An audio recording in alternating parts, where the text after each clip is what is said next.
Israel और Hamas के बीच युद्ध लगातार चल रहा है। इस युद्ध में शांति होती नहीं दिख रही। गाजा पट्टी में हमास के खिलाफ इजरायली सेना लगातार हमले कर रही है। इजरायली पीएम बेंजामिन नेतन्याहू ने भी सख्त संदेश दिया है कि हमास के खात्मे तक ये जंग बेरोक टोक जारी रहेगी। इजरायली रक्षा बल गाजा में ही रहेंगे।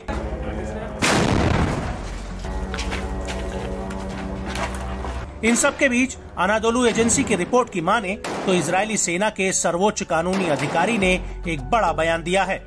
गाजा पट्टी में इजरायली सैनिकों का रवैया आपराधिक सीमा को पार कर गया है।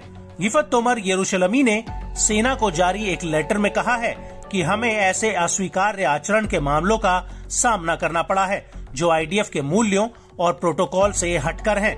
इनमें से कुछ मामले आपराधिक सीमा पार कर गए और जांच की जा रही है। अनुचित बयान जो अस्वीकार्य कार्यों को प्रोत्साहित करते हैं और बंदियों के खिलाफ बल के संचालन से अनुचित उपयोग को प्रोत्साहित करते हैं। तोमर यरूशलमी ने गाजा में इजरायली सैनिकों के आपराधिक व्यवहार पर प्रतिक्रिया दी है। उन्होंने कहा कि कुछ सैनिकों ने लूटपाट, निजी संपत्ति को हटाने और आदेशों के उल्लंघन में नागरिकों की संपत्ति के साथ खिलवाड़ किया।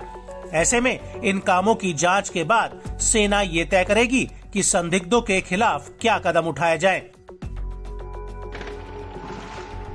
कानूनी अधिकारी ने चेतावनी भी दी कि कुछ इजरायली सैनिकों के व्यवहार से इजरायल और सेना को अंतर्राष्ट्रीय जगत में रणनीतिक चोट पहुंची है, जिसकी गंभीरता को कम करके आंकना खासा मुश्किल है। हमास के कब्जे वाले गाजा में युद्ध के बीच इजरायली सैनिक लूटपाट, आगजनी, घरों को तबाह करने, बंदियों पर हमला करने और घरों की दीवारों पर विवादित टिप्पणियां लिखने के वीडियो पोस्ट कर रहे हैं। गौरतलब है कि इजरायली सेना ने अपने जवानों के खिलाफ कोई कदम उठाने की घोषणा नहीं करते हुए सिर्फ ये कहा है कि उनके कार्य सेना के मूल्यों का उल्लंघन करते हैं। बीते साल 7 अक्टूबर को हमास के ताबड़तोड़ हमलों के बाद इजरायल ने गाजा पर एक घातक हमला किया है। इसमें अब तक करीब 30,000 फिलिस्तीनी मारे गए हैं, तो वहीं 70,000 से ज्यादा लोग घायल हुए हैं। तो वहीं गाजा में जबरदस्त तबाही से सब कुछ उजड़ चुका है। फिलिस्तीनी इलाके में 70% घर खंडहर में तब्दील हो गए हैं।